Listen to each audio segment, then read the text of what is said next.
Hare Krishna, dear devotees. In this session, we're going to see how great devotees of the Lord, the Vaishnavas, they are like a crane, like a hen, and like salt. So there is a story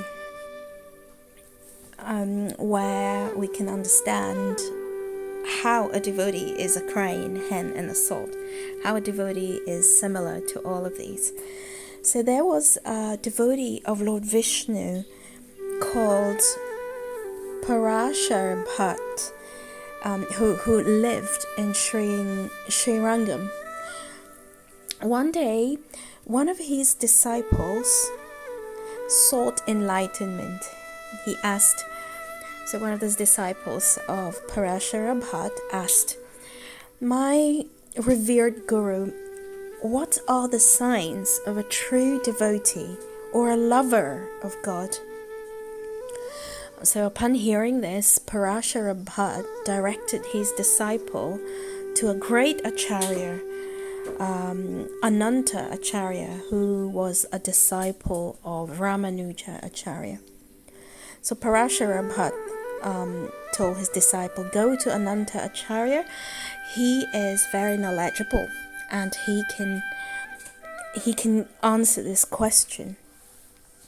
So the disciple then went to Sri Rangam. So he'd embarked on a journey from Sri Rangam to a place called Tirumala to meet Ananta Acharya, following his guru's counsel. The disciple walked all the way. He walked all the way from Sri Rangam to Tirumala, and he met Ananta Acharya. Bowing at his feet, he asked, "My dear sir, Parashara Bhatt has sent me to you. Can you please tell me what the symptoms of a true lover of God are?" Seeing Ananta Acharya's silence, the disciple thought, "Well, it seems like I'm not very worthy of receiving the answer. Looks like I have to become patient and humble. I must serve Ananta Acharya first." So thinking like that, the disciple for the next 6 months, he served Ananta Acharya. He felt very unqualified, and so he never attempted to ask his question again. Then once during a grand festival at Tirupati, Ananta Acharya arranged a grand feast of Lord Balaji's prasadam. Amidst the crowd, the disciple eagerly awaited his turn to participate in the celebration. However, Ananta Acharya instructed him to serve the guests before honoring the food himself. So the disciple agreed, being very humble and obedient. He agreed, so he served everybody tirelessly until every guest had been fed. So only after the feast had concluded did Ananta Acharya turn to the disciple, inquiring about the question that he had asked 6 months ago. So with sincerity, the disciple repeated his query. He asked Ananta Acharya his question. I don't know if you remember what the question that was asked was, "What are the signs of a true devotee or lover of God?" And Ananta Acharya then responded. He said, "A true devotee is like a crane, like a hen, like salt, and like you." So when the disciple heard this unique response, he was very confused. So he went back to Sri Rangam and recounted all of this to Parashar Bhatt. Parashara Bhat was very knowledgeable. He was very clever, and instantly he understood what that meant. Parashara Bhat decoded Ananta Acharya's answer. And he said, yes, a devotee is like a crane. A crane stands on one leg for hours and it keeps looking in the water. If he sees a small fish, he lets it pass, but as soon as he sees a big fish, he immediately catches it. Similarly, a Vaishnava does not want to hear the talk of mundane people. A Vaishnava does not want to be engaged in trivial chatter about mundane things. Because the talk of mundane people are like small fish. But a Vaishnava is eager to feast on the wisdom of great devotees who are like big fish.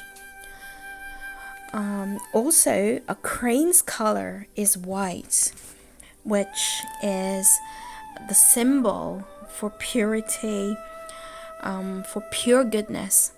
In the same way, the heart of a Vaishnava is always completely pure, and his actions are always for the good of others. A Vaishnava's heart remains free of duplicity or selfishness. Also, another quality of a crane is that during the change of a season, a crane flies hundreds of kilometers to a new country, a new region. Similarly, when a Vaishnava sees that a place in which he is living is full of material dealings, he leaves that place and he seeks the association of true devotees elsewhere. So, similar to the crane's migration to quiet waters, a devotee also he goes to seek the solace in the company of spiritually inclined true devotees elsewhere. Parashara Bhat proceeded to explain how a devotee is like a hen. A hen goes to garbage bins which are full of rubbish, he says, and picks out some very wholesome seeds. It eats them and it feeds them to the kids. So we can see a hen, he examines for debris, for grains. In the same way, a Vaishnava is Saragrahi. He's only concerned with the essence, not with other things. A Vaishnava picks up the essence of all the Shastras. He filters out the rest, and he gives the same to others as well. So basically, a devotee can find the essence amidst all of life's distractions. A devotee can focus solely on spiritual nourishment. So that's how a devotee is like a hen. And then Parashara Bhat proceeded to explain how a devotee is like salt. So the thing with salt is, when we taste a delicious preparation, we usually glorify different items in the delicious dishes, but we don't glorify the salt. Actually, it is the salt which brings out the flavor in any preparations. But no one talks about it. The salt remains hidden. So then people will only praise various ingredients in the preparation, maybe the vegetables or the spices, but people don't generally talk about the salt. So similarly, just like the salt relinquishes its identity to enhance the taste of dishes, a Vaishnava is forever willing to do great service. A Vaishnava selflessly serves but he does not want any glory for himself. He does not want any recognition. Although he's enriching the lives of others, he wants to remain hidden. So we can see the salt is willing to melt, is willing to give up its identity just to give flavor. Similarly, a Vaishnava also is willing to give up everything just to serve the devotees. And we know that Ananta Acharya also said to the disciple that a devotee is like him. So what did the devotee, what did Ananta Acharya mean by saying a devotee is like you? He meant that Parashara Bhatt said to his disciple, he meant that your humility and your obedience mirrored the selflessness of a devotee, highlighting the willingness to prioritize others' needs above your own. Because we remember that the disciple of Parashara Bhatt, he obediently and humbly agreed to serve each and every guest before partaking of the feast. So a devotee is like him, basically. So by hearing all of this, by hearing Parashara Bhatt's elucidation, the disciple gained profound insight into the qualities of a true devotee, reflecting on the essence of selflessness and humility in spiritual practice. So in this way, devotee has such wonderful qualities. Devotees actually surpass material qualifications. In the Srimad Bhagavatam 5:18-12, it is said that all the good qualities of the demigods manifest progressively in the person who has developed pure devotional service. Because a devotee is not interested in any material activity, he does not become materially contaminated.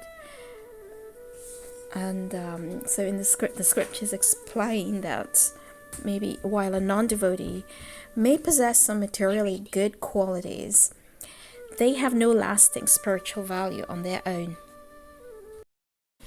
Because all the demigods are also servants of the Lord, their divine qualities and their attributes naturally shine within a person who fully dedicates themselves to the Supreme Person. Sri Chaitanya Mahaprabhu, who is none other than Krishna in the golden form, who appeared 500 years ago in Kali Yuga. So Sri Chaitanya Mahaprabhu says that a devotee has lots of wonderful qualities, and 26 of them he lists there. So the 26 qualities of a devotee is that a devotee is kind to everyone, does not quarrel with anyone, is fixed in the absolute truth, is equal to everyone, is faultless, is charitable, mild, clean, simple, without material possession. A devotee is benevolent, peaceful, completely attached to Krishna, has no material hankering, is meek, is steady, is self-controlled, does not eat more than required, is sane, is respectful, is humble, grave, compassionate, friendly, poetic, silent, and number 26, expert. So let's go into more detail in each of these, look at each of these 26 qualities. So number 1, kind to everyone. So devotee is merciful because He is the well-wishing friend of all living entities. He is not only favorably inclined to human society, but also to plants and animals. So devotee treats all living entities in such a way that they can ultimately become free from material bondage and go back home, back to Godhead. So devotee is very kind because devotee cares for the soul. So the ultimate welfare activity a devotee does is to go and spread consciousness, God consciousness, Krishna consciousness to everyone by giving books or just speaking to everyone. Devotee is, as we mentioned, is not discriminating between animals and plants and insects. Any living thing is a child of Krishna, is a child of the Lord, because we are all part and parcel. So devotee understands that, has equal vision.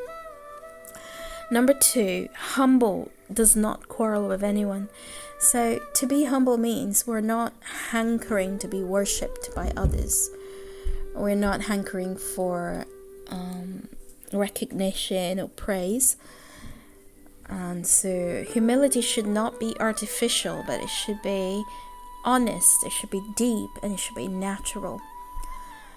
It develops when the conditioned soul admits its wrong attitude towards Krishna and prays to Krishna for forgiveness, and prays to be allowed to always engage in his devotional service. A devotee is trithful, meaning fixed in the absolute truth.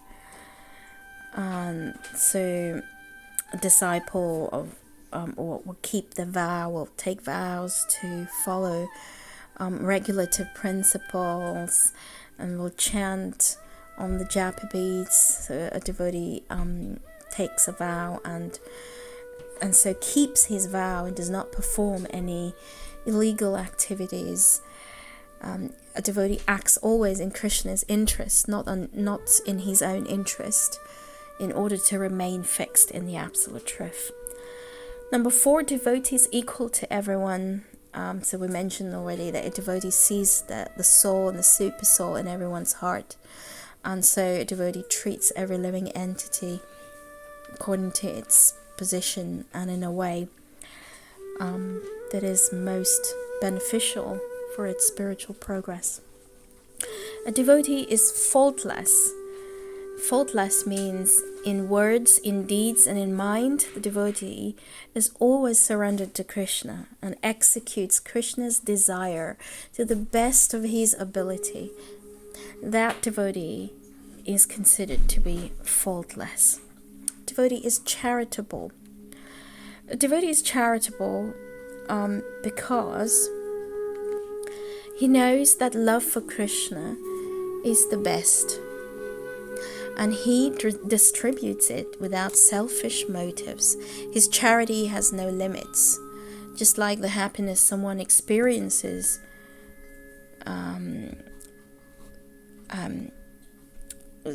who got the gift of Krishna consciousness.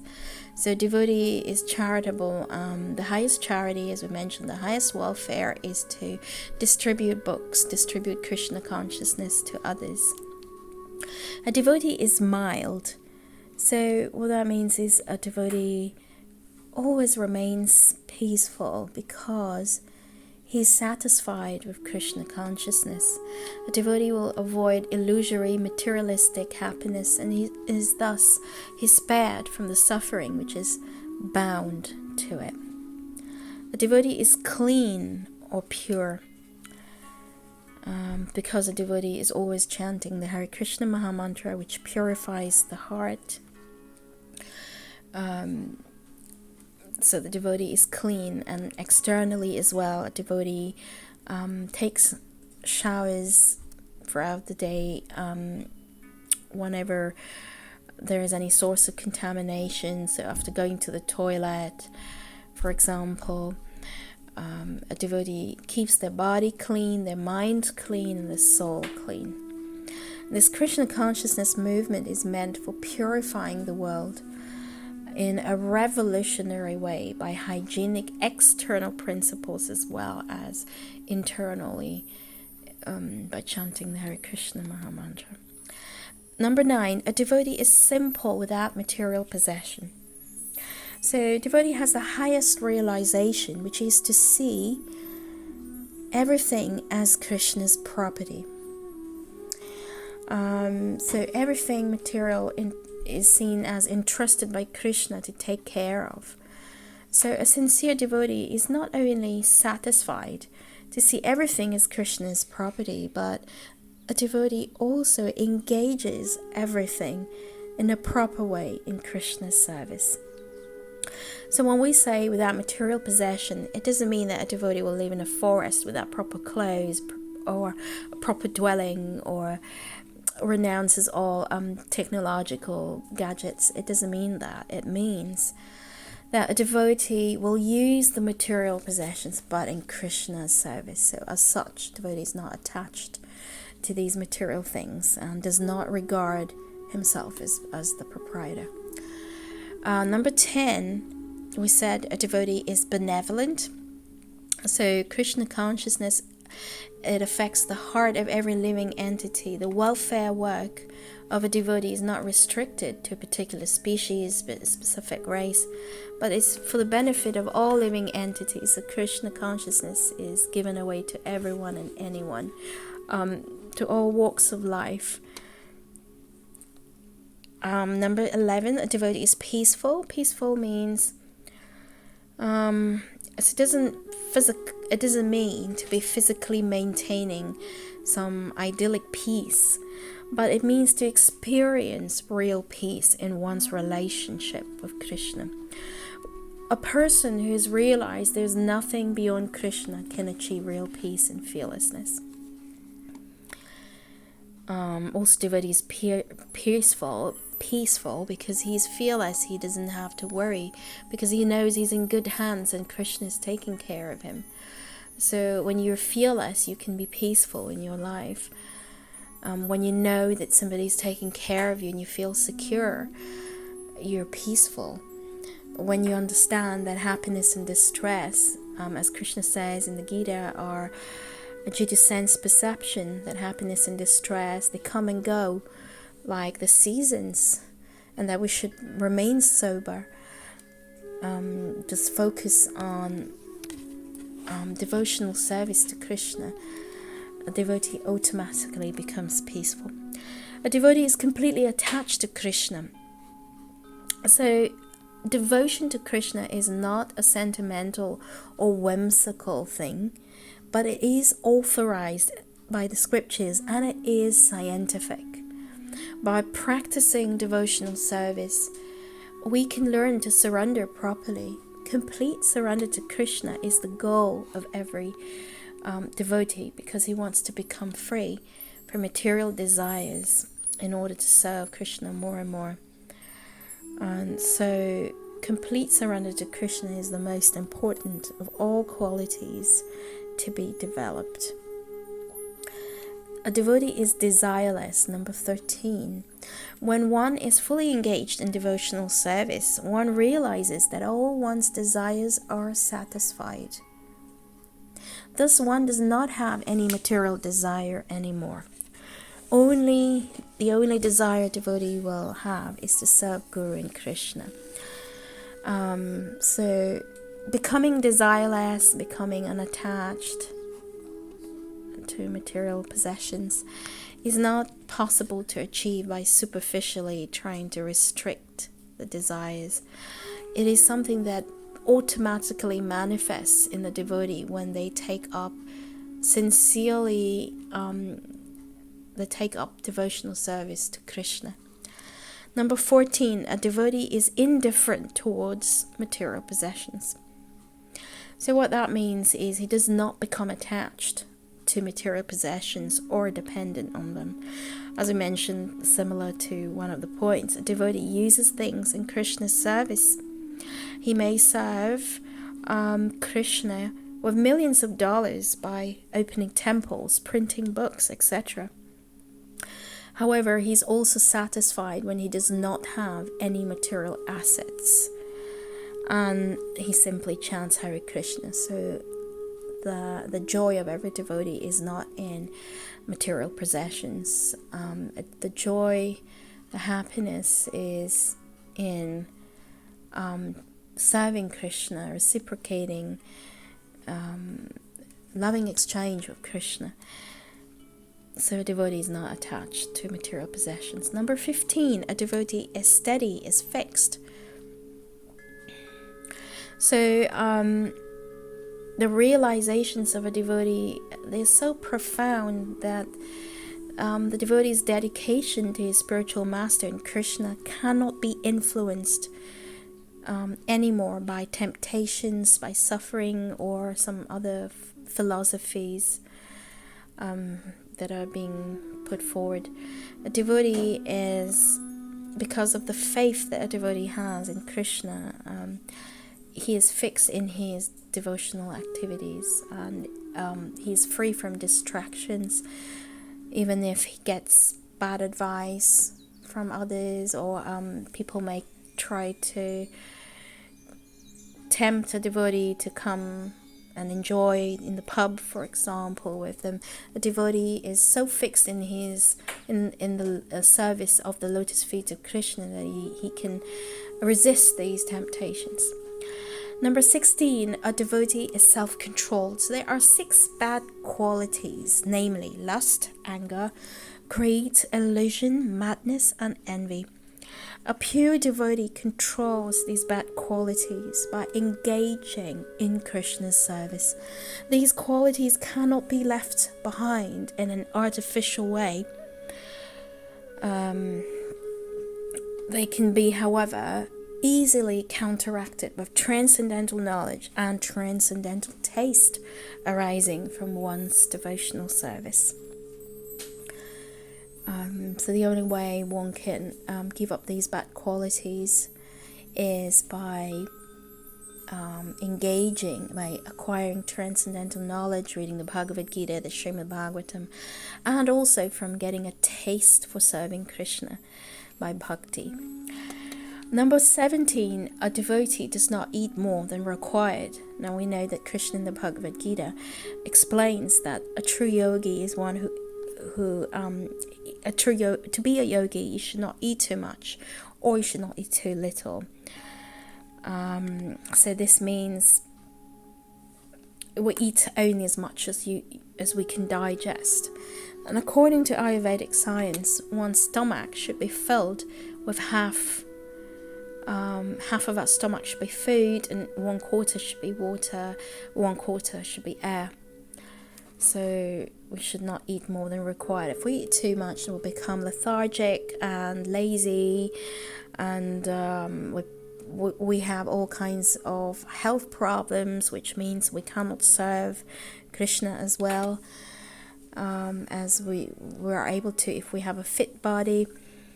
Also, if we eat too much, this may give rise to sexual desires, because, as we know, our mouth, our tongue, our stomach and our genitals are all aligned, and if we eat too much, because we can't control our tongue, then we will start to have sexual impulses, which means we cannot practice spiritual life, we can't be peaceful. Therefore, we have to regulate how much we eat. Number 18, a devotee is sane. So what we mean by this is a devotee is never intoxicated by material enjoyment. A devotee reduces his requirements to a minimum and offers his whole life to Krishna. In this way, a devotee is completely balanced. Number 19, a devotee is respectful. So a devotee offers respect to others without expecting anything in return. He respects everyone as part of Krishna and treats them accordingly, because the devotee knows that every living entity is part and parcel of Krishna. So devotee does not consider the external covering, the body. So a devotee respects everyone. A devotee number 20 has no material hankering. So what we mean by this is a devotee is not attracted by material possessions. Excuse me. So a devotee is not attracted by material possessions which helps the devotee gain a prestigious position.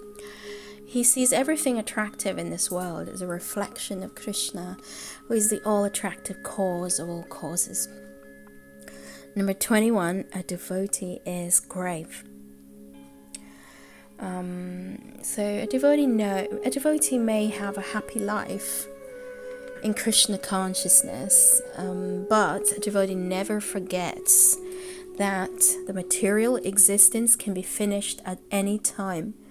Death can strike at any time, and a devotee knows that the way back home, back to Godhead, is not cheap. So to be grave means that the devotee is constantly thinking of Krishna and the ultimate goal of life. So what is the goal of life is to satisfy Krishna, and at the end of our life we can then go back to the eternal abode of Krishna, the spiritual abode where water is like nectar, every step is like a dance, every word is like a song, and where there is only blissful, loving exchanges with the Supreme Lord. A devotee number 22 is compassionate. So the essence of compassion is the distribution of transcendental knowledge, and the basis of it are Srila Prabhupada's books. So it is said that true compassion is not compassion for the body, it's not compassion for the dress of a drowning man. So if we see a man drowning, we're not going to save his clothes, we'll try to save his body. In this way we'll save his life. So in this material world of misery, we're all drowning in an ocean of misery. We're drowning in this material ocean where there is death, there is old age, there's disease. So the true compassion is to save the eternal soul, not necessarily to save the body. Of course, a devotee may give some food or some donations to a poor person, but that is only going to help the body of that person. But we know that the body is temporary. It will be finished. And so what is the value of welfare work that is only temporary and is only focused on the body, on material aspects? The true compassion is to give transcendental knowledge, so every living entity understands their original position as a servitor of the Lord. So preaching work is what a devotee does out of compassion. A devotee puts aside their time, their effort, their money, just to save others and to give this treasure of Krishna consciousness to others. And the force, so the basis is the books, the force behind it is our purity. So the purity of a devotee, because of their strict sadhana, that's what we meant by the force behind it is our purity. And the basis of distribution of transcendental knowledge is Prabhupada's books. Number 23, friendly. A devotee is friendly because he leads everyone to Krishna, who is the best friend of all living entities. A devotee has no enemies because a devotee understands that everyone is a spirit soul, and the spirit souls are eternal, full of knowledge and full of bliss. So when a living being is put into a body, then he is under the modes of material nature, mode of goodness, mode of passion, and mode of ignorance. And these modes are acting, so sometimes someone may speak harsh words because they are under the mode of passion. And sometimes they may speak very nicely because they are in the mode of goodness. So a devotee understands all of this and does not bear grudges because they know it's the modes of material nature acting. So devotee does not have any enemy. Number 24, a devotee is poetic. A devotee is even poetic if he is not literally active, because he's able to connect everything with Krishna's transcendental nature. Number 25, a devotee is silent. Silence means that a devotee only speaks about Krishna and not about material topics. So a devotee practices austerity of speech, which means that a devotee will only speak words which are beneficial to others or which are pleasing, or a devotee will only speak if something needs to be corrected. A devotee will speak the scriptures mostly, not material subject matters. A devotee will only speak words if they are absolutely necessary or if they are really helpful to somebody. A devotee does not generally like to speak about material topics or not discuss the news, will not get great delight in talking about any topic that is not related to Krishna, because a devotee has taste for hearing about Krishna, who is the reservoir of all pleasure. Because a devotee chants, the heart is purified and this taste develops. So that's what's meant by silent. And number 26, a devotee is expert. The essence of the expertise of a devotee is that he can do anything for Krishna. The best expertise is to surrender to Krishna. So these are 26 qualities. Just to recap, these are 26 qualities which are listed by Sri Chaitanya Mahaprabhu, which Sri Krishnadas Kaviraj Goswami has compiled in his Chaitanya Charitamrita. So this gives a very good snapshot of the qualities of a devotee, of a true devotee. And when we say devotees, there's different types of devotees, different levels of devotees as well. But a true devotee who is practicing pure devotional service, which is uninterrupted, unmotivated, practicing this pure devotional service to Krishna, would have all these wonderful qualities that would develop naturally because of practicing bhakti yoga in a strict way. So Hare Krishna, everyone. Thank you so much for your attention. I will end the session now. In this Kali Yuga, in this age of darkness and misery, the Supreme Lord came down 500 years ago in the form of Lord Chaitanya, and he gave us a beautiful, simple formula by which one can cleanse one's heart and develop these beautiful qualities and go back to Godhead.